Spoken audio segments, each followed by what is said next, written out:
Yes, students, coming to the third question of chapter 10th A. Now, in third sum, we have given AB is equal to AC. We have already given AB is equal to AC and BC is equal to CD. These two lines are equal and these two lines are equal, and we are given DE is parallel to BC. ये तीन चीज़ें हमें given है. AB AC के equal है, BC CD के equal है और DE लाइन जो है वो BC लाइन के पैरेलल है. फर्स्ट ऑफ ऑल हमें ये पता चल जाता है कि AB अगर AC लाइन के इक्वल है then these two angles are equal. Angle B is equal to angle C. ठीक है, एंगल B जो है वो एंगल C के इक्वल है. अब जो एंगल C है वो कौन से दो पार्ट्स से मिलकर बना है, इसको हम नाम दे देते हैं angle 1 and angle 2. Angle 1 plus angle 2 से मिलकर बना हुआ है. Next, now we are given FAB. Angle FAB external angle जो है angle FAB is equal to 128 degree. ये एक्सटर्नल एंगल है. और ये FAC ये पूरी एक स्ट्रेट लाइन है. FAC is a straight line, therefore FAB plus BAC this one, ये पूरा हमारा मिलकर क्या बन गया 180 degree. Because this is a straight line, ये स्ट्रेट लाइन है और इसके ऊपर ये जो एंगल बनता है स्ट्रेट लाइन पर ये 180 डिग्री का होता है. यानी angle FAB plus BAC, angle BAC is equal to 180 degree because FAC is a straight line. ये एक स्ट्रेट लाइन है, ये 180 डिग्री का हो गया. अब FAB हमें 128 डिग्री दिया हुआ है. BAC हम यहाँ से निकाल सकते हैं. Angle BAC is equal to 180 minus 128, ये आ जाता है हमारा 52 डिग्री. यानी ये हमारे पास आ गया 52 डिग्री. अब in full triangle, in triangle ABC angle A plus angle B plus angle C is equal to 180 degree. तीनों एंगल का सम 180 डिग्री होता है. एंगल A हमें पता चल गया है 52 और angle B plus angle C की जगह हम क्या लिख सकते हैं, एंगल B भी लिख सकते हैं बिकॉज ये दोनों ही इक्वल हैं. 2 angle B is equal to 180 degree minus 52 degree. अब ये हमारे पास कितना आ जाता है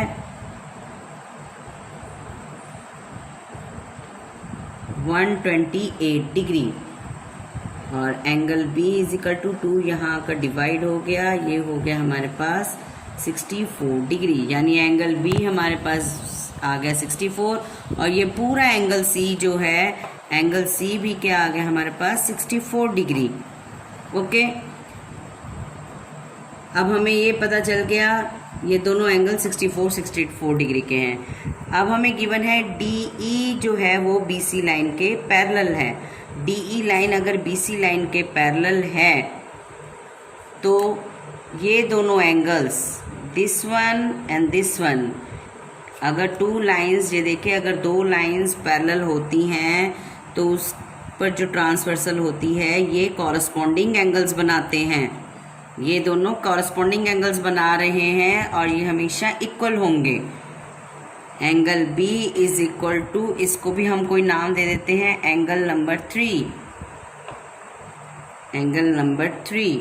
और इसका पूरा नाम क्या होगा ADC. ठीक है, ADC. ये एंगल 3 ये भी कितने डिग्री का हो गया 64 डिग्री. ओके, ये 64 डिग्री का हो गया. अब हमें उसने कहा है कि ये और ये दोनों लाइंस इक्वल हैं। In triangle DBC these two lines are equal. If these two lines are equal तो इनके अपोजिट एंगल्स भी इक्वल होंगे, यानी इसके अपोजिट ये है और इसके अपोजिट ये है, यानी ये दोनों एंगल्स इक्वल होंगे। तो एंगल B कितने डिग्री का है 64, तो एंगल D भी कितने डिग्री का होगा ये वाला एंगल। इसको हम एंगल D नहीं बोलेंगे क्योंकि एंगल D 3 पार्ट्स में है, तो इसको या तो हम पूरा नाम बोलें CDB, इसे हमें पूरा एंगल बोलना पड़ेगा CDB, या फिर हम इसको नाम देंगे angle number 4। Angle B is equal to angle number 4 that is also of 64 degree. ये भी एंगल 4 है, ठीक है जी। हमें लेकिन फाइंड आउट करना है CDE, दिस वन, ये जो बीच वाला है इसको हमने पता करना है। इसको हम नाम दे देंगे एंगल नंबर 5, यानी एंगल नंबर 3 + 4 + 5, ये तीनों एंगल मिलकर बना रहे हैं एंगल D, और हमें उससे सिर्फ CDE यानी एंगल नंबर 5 निकालना है हमें।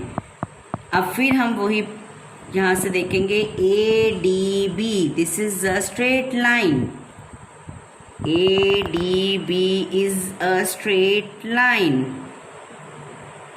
So angle 3 plus angle 5 plus angle 4 is equal to 180 degree.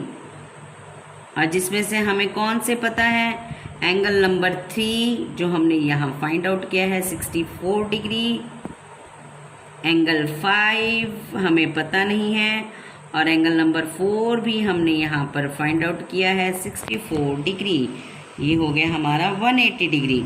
Now angle 5 180 में से हमने 64 - 64 ये दोनों माइनस कर दिए, यानी हमारा आ गया 180 - 128 डिग्री। अगर 180 में से हम 128 डिग्री माइनस करेंगे, ये हमारे पास आ जाता है 52 डिग्री। ये हमारे पास आ गया 52 डिग्री एंगल नंबर 5, जिसका हमारा पूरा नाम है CDE। इस एंगल 5 यानी angle CDE is equal to 52 degree. ये हमारा फर्स्ट पार्ट यहाँ पर सॉल्व हो गया। Let's go with second part. Angle we have to find, we are to DCE, हमें एंगल DCE निकालना है। एंगल DCE यानी एंगल नंबर 1 निकालना है हमें, एंगल नंबर 1 निकालना है। तो अगर हम इस Z को देखें, EDC, ये हमारा एक Z के शेप में बन रहा है इस तरह, DECB, ये हमारे Z शेप बन रही है।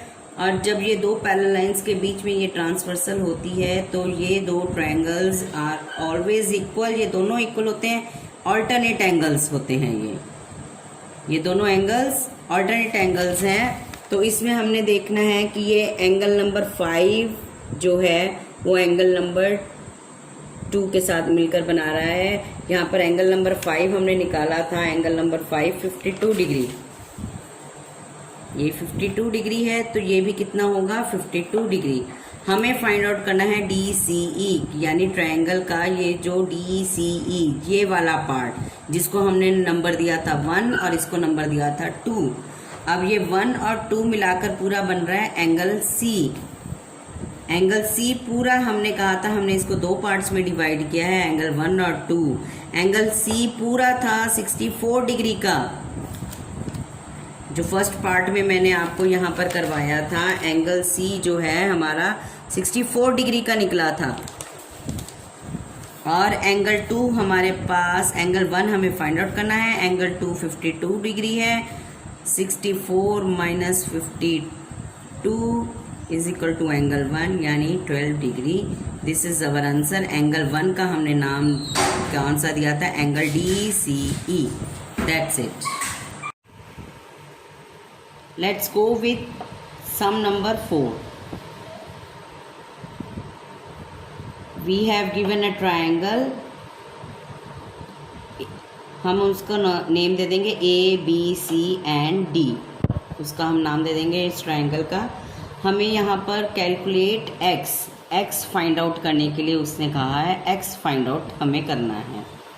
अब ये जो साइन दिए हुए हैं इसका मतलब आपको पता चल रहा है यहाँ पर कि ये दोनों साइड्स इक्वल हैं।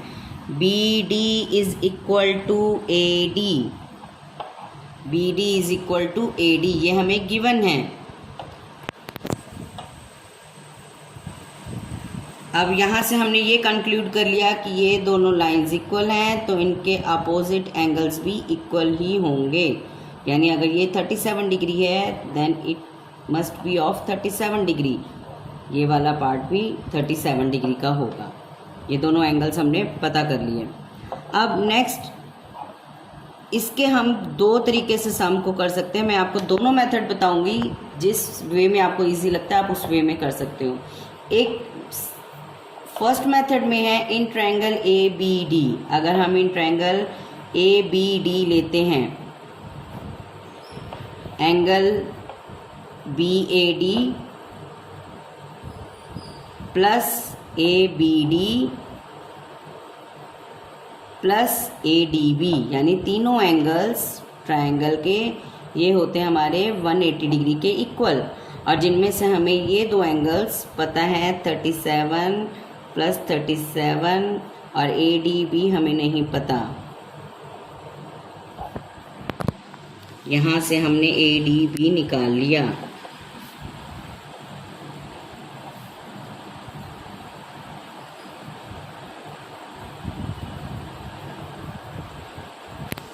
वन 180 में से हमने ये दोनों को प्लस करके माइनस किया और हमारा आ गया 106 डिग्री, यानी ये हमारे पास आ गया 106 डिग्री। और अगेन अब ये हमारे पास स्ट्रेट लाइन बन गई, B D C is a straight line. तो जैसे कि मैं आपको पहले भी समझा चुकी हूँ, ये हमारा बन गया straight angle, B D C straight line है और इसके ऊपर ये स्ट्रेट एंगल, ये हमारा होता है जी हाँ 180 डिग्री का, यानी B D A, angle B D A plus A D C, ये वाला angle A D C is equal to 180 degree, because B D C is a straight line. B D C जो है वो एक straight line है। तो अब उसमें से हमें बी डी ए, हमें ये पता है 106 डिग्री का, हमें ए डी सी फाइंड करना है। A D C is equal to 180 minus 106, that is 74 degree, यानी ये हमारे पास आ गया 74 degree. And the second method जो इसी को फाइंड आउट करने के लिए है वो और भी इजी है इससे।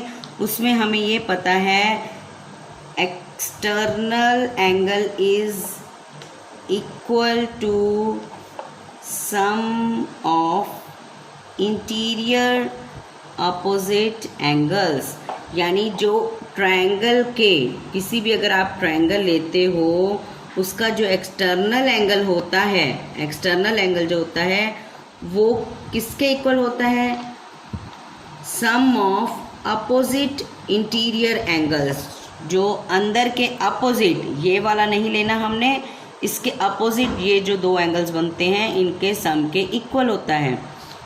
और इसके अंदर अपोजिट कौन से बन रहे हैं, ये वाला एंगल और ये वाला, यानी A D C is equal to ये वाला एंगल जिसको हम पूरा नाम देंगे बी ए डी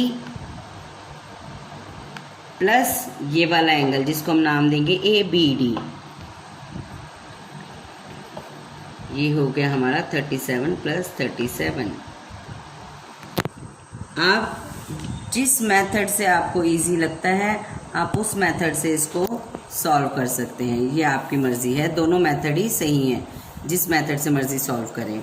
अब हमें ये पता चल गया 74 डिग्री।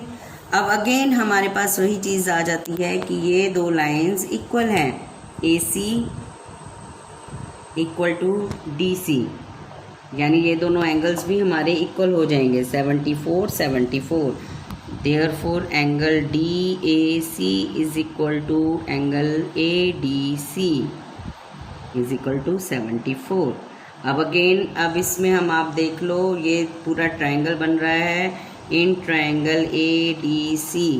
इसमें हमें तीनों एंगल का सम कितना हमें पता है, 74 plus 74 plus angle C is equal to 180 degree. तीनों एंगल का हमने सम ले लिया है, 1 2 3 3 एंगल्स होते हैं ट्रायंगल के, तो ये दो हमें पता है, थर्ड वन हमें फाइंड आउट कर लेंगे। मुझे लगता है कि आप इनके नेम अपने आप लिख सकते हो, इसलिए मैंने यहाँ पर नेम मेंशन नहीं किया, मैंने सीधा ही डायरेक्ट ही आपको यहाँ पर करके दिखा दिया है। 180 minus 148 degree, here we got the answer x, C जिसको x नाम दिया गया था, x is equal to 32 degree. Okay, now it's second part, fourth sum का जो सेकेंड पार्ट है ये बिल्कुल सेम है। इसे आप सेम इसी तरह करने की कोशिश करना, ट्राई करना। अगर आपको ये सम ना पता चले तो डेफिनेटली मैं आपको करवाऊंगी, आप मुझे कमेंट करके बता देना और मैं आपको ये सॉल्व करवा दूंगी। बिल्कुल सेम ही है, दो लाइंस इक्वल हैं तो दोनों एंगल्स भी इक्वल होंगे। फिर ये हमने थर्ड वाला एंगल निकाल लेना है, चाहे उसके बाद ये स्ट्रेट एंगल निकाल लेना है, और उसके बाद ये दो लाइंस इक्वल हैं तो ये दोनों भी इक्वल होंगे, ये आपको पता है। इसमें तो थोड़ा सा डिफरेंस है, तो थोड़ा सा मैं आपको कंफ्यूजन दूर कर देती हूँ। इसमें ये 50 है और ये दो लाइंस इक्वल हैं और ये x दिया हुआ है, तो मैं आपको शॉर्टकट में बता देती हूँ कि ये लाइन इस लाइन के इक्वल है, तो ये भी 50 डिग्री होगा और ये भी 50 डिग्री होगा, ये दोनों एंगल्स 50 डिग्री के होंगे। और ये अगर दोनों 50 के हैं तो इस ट्रायंगल में, सी हियर, इस ट्रायंगल में ये कितने डिग्री का होगा ये आपको पता चल जाएगा। 180 माइनस 50 माइनस 50, 180 हमने, आपको पता है ट्रायंगल के तीनों एंगल का सम 180 होता है, तो 180 में से हमने ये 100 डिग्री माइनस कर दिया, ये आ गया हमारा 80 डिग्री। ये मैंने आपको शॉर्टकट में बता दिया है, नेम्स वगैरह आप खुद मेंशन कर सकते हो। ये हमारे पास आ गया 80 डिग्री। अब अगर ये 80 डिग्री है तो ये हमें पता है, ये अगेन ये स्ट्रेट लाइन बन रही है और ये 180 का एंगल बन रहा है, तो ये भी 100 डिग्री ही हो जाएगा, क्योंकि ये 80 डिग्री है तो ये 100 डिग्री हो जाएगा। अब हमें पता है कि ये दोनों लाइंस इक्वल हैं। अब ये दोनों लाइंस इक्वल हैं इस ट्रायंगल में, ये दोनों लाइंस आपस में इक्वल हैं, यानी इसके अपोजिट ये एंगल और इसके अपोजिट ये एंगल, ये दोनों ही इक्वल होंगे। x और एंगल नंबर 1, ये दोनों एंगल इक्वल होंगे, यानी x प्लस एंगल नंबर 1 और ये थर्ड एंगल जो हमने फाइंड आउट कर लिया है 100 डिग्री, ये तीनों मिलाकर होते हैं 180 डिग्री। इस ट्रायंगल के तीनों एंगल का सम आपको पता है 180 डिग्री ट्रायंगल का होता है, उसमें से ये x है, इसको हमने एंगल 1 का नाम दिया है और ये 100 डिग्री, तो यानी हमें, और ये दोनों ही इक्वल हैं, x is equal to angle 1, क्योंकि ये दोनों लाइंस इक्वल हैं और इनके अपोजिट एंगल्स ये दोनों हैं और ये दोनों इक्वल हैं, तो हम यहाँ पर 2 एंगल x बना लेते हैं। इसको दोनों को मिलाकर हम 2 एंगल x लिख देते हैं, तो हमारे पास क्या आ गया, 2 angle x is equal to 180 minus 100, ये आ गया हमारे पास 80 डिग्री। x हमारे पास आ गया 80 divided by 2, that is 40 degree. Okay students.